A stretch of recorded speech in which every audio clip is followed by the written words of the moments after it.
But the American Family Association, or as I like to call them, the American Taliban. So they sent out a comical Persecuted Christians letter, and let me read it to you, and you'll get a kick out of this. Letter starts, "What will religion look like in the year 2060? Conservative Christians will be treated as second-class citizens, much like African Americans were prior to civil rights legislation in the 1960s. Stay classy.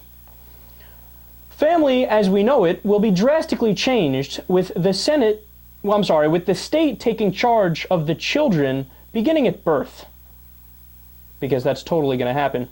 Marriage will include 2, 3, 4, or any number of participants. Marriage will not be important, with individuals moving in and out of a family group at will."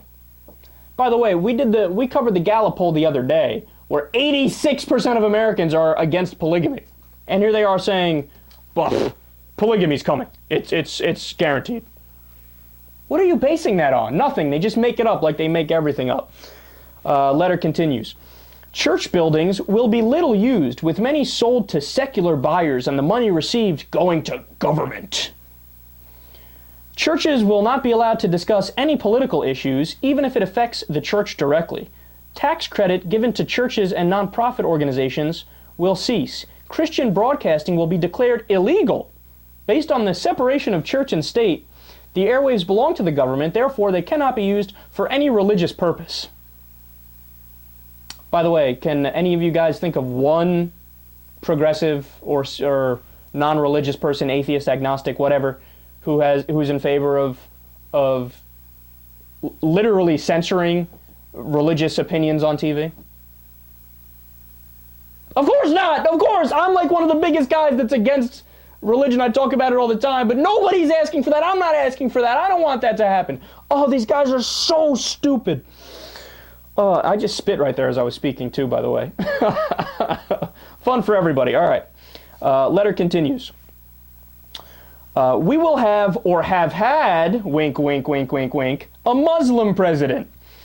Cities with a name from the Bible, such as St. Petersburg, Bethlehem, etc., will be forced to change their name due to separation of church and state. Groups connected to any religious affiliation will be forced out of health care. Health centers get tax money from the state, making it a violation of church and state. Get involved. Sign our statement. Sincerely, Donald E. Wildman," who I guess is one of the leaders of the American Family Association. This is, again, their same theme, the same song and dance they've been doing for so long now. The persecuted Christian, the myth of the persecuted Christian. Oh my God, everybody's out to get us, even though 80% of the American people are Christians. No, I don't understand.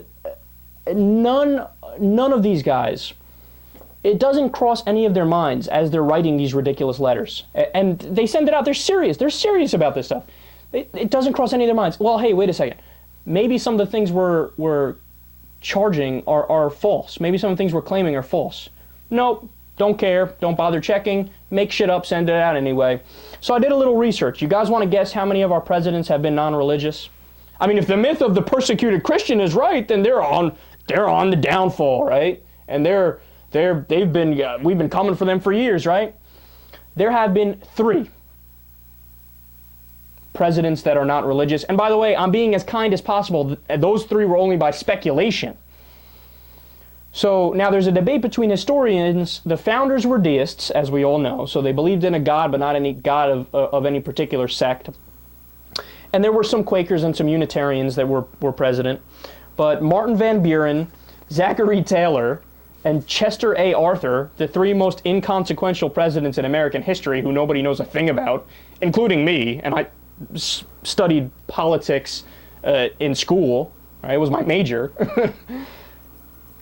They are the only ones that maybe, possibly, if you listen to some people and disregard other things, they might have been non-religious. And these guys were presidents super recently, right? I mean, there's the one saying we're persecuting them, so these presidents were recent, right? Of course not. And no president thus far, this is directly from an article on the the presidents and their religious affiliation. No president thus far has been an atheist, a Jew, a Buddhist, a Muslim, a Hindu, a Sikh, or any adherent of any specifically non-Christian religion.